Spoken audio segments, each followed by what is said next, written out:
So ముందుగా budget గురించి మనం మాట్లాడితే 2,91,000 కోట్ల బడ్జెట్. ఈ టోటల్ బడ్జెట్లో 3.9% వైద్యానికి, 7% విద్యకు కేటాయించారు.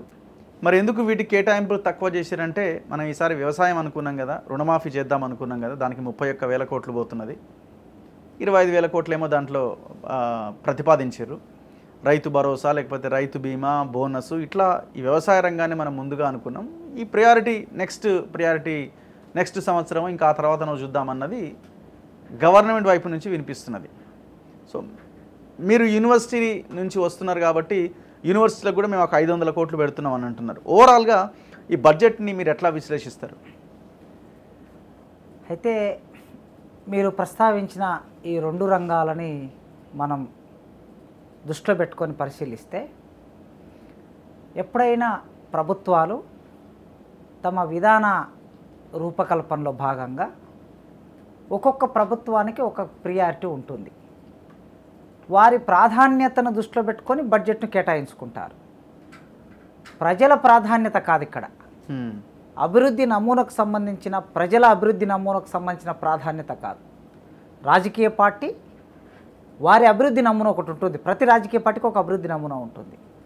మనకి బయటికి కనిపించేది ప్రజల కోసం చేస్తున్నామని రకరకాల మాటలు చెప్పి కొంత మోసం చేయడానికి ప్రయత్నం చేస్తూ ఉంటారు. కానీ హిడెన్ ఎజెండా ఉంటుంది.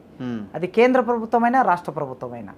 ఈ హిడెన్ ఎజెండా ఓపెన్గా ఉన్నటువంటి విషయమే అంబానీ, ఆదానీలకి ఉపయోగపడే హిడెన్ ఎజెండా ఇండియాలో అయితే. ఓకే.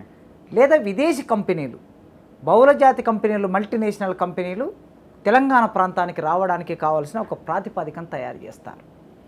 కనుక ఇవాళ వ్యవసాయ రంగానికైనా ఇతరేతర సంక్షేమ రంగాలకైనా బడ్జెట్ కేటాయింపులు ఏవైతున్నాయో ఈ డబ్బును మళ్ళీ అప్రూవల్ రూపంలో తీసుకురావాల్సిందే వీళ్ళు. ఈ అప్పులు ఎవరి దగ్గర తీసుకొస్తారు? వరల్డ్ బ్యాంక్ దగ్గర తీసుకురావాల్సిందే. కనుక వరల్డ్ బ్యాంక్ దగ్గరికి వెళ్ళినప్పుడు ఖచ్చితంగా వరల్డ్ బ్యాంకు దగ్గర ఉండే షరతులకి లొంగి అప్పులు తీసుకురావాలి.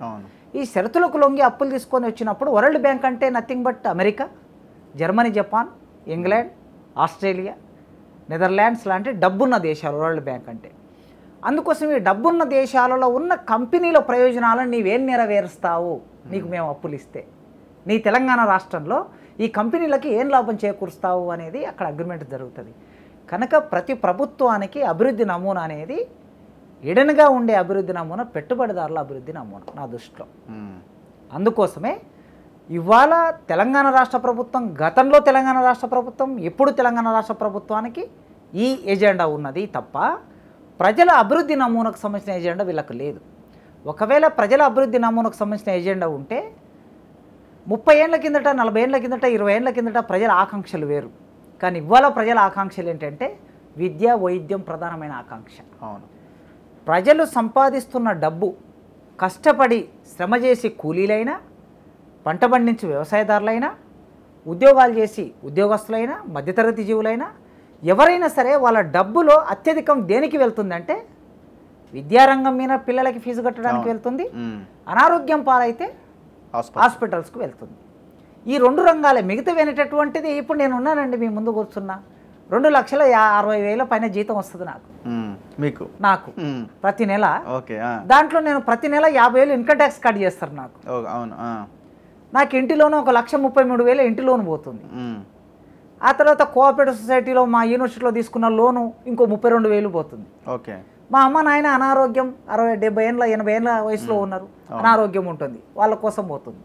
ఇదంతా పోగా నా పిల్లలకు కట్టే ఫీజే అత్యధికంగా ఉంటుంది నాకు. అమ్మా నాన్న అనారోగ్యాలు, పిల్లలకు కట్టే ఫీజు.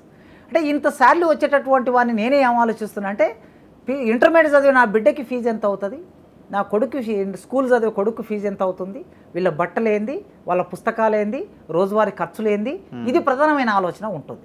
అమ్మ నాన్నకి సడన్గా ఏమైనా ఇబ్బంది వస్తే ఏ హాస్పిటల్కి వెళ్ళాలి, ఎన్ని డబ్బులు ఖర్చు అవుతాయి అనేటటువంటి ఆలోచన. నిజంగా ఒక రకంగా సఫిషియెంట్ శాలరీ కలిగినటువంటి ప్రొఫెసర్ నేను. హైయెస్ట్ ఒక ప్రభుత్వ ఉద్యోగి అంటే హైయెస్ట్ జీతం వచ్చే ప్రొఫెసర్లకే వస్తుంది, ఎవరికి రాదు. మరి అట్లాంటి ఒక ప్రొఫెసర్లకి ఈ పరిస్థితి ఉంటే ఒక సాధారణంగా నెలకి 20,000, 30,000 జీతం వచ్చే వాళ్ళ పరిస్థితి ఆలోచిద్దాం మనం. అతి భయంకరమైన సిచ్యువేషన్.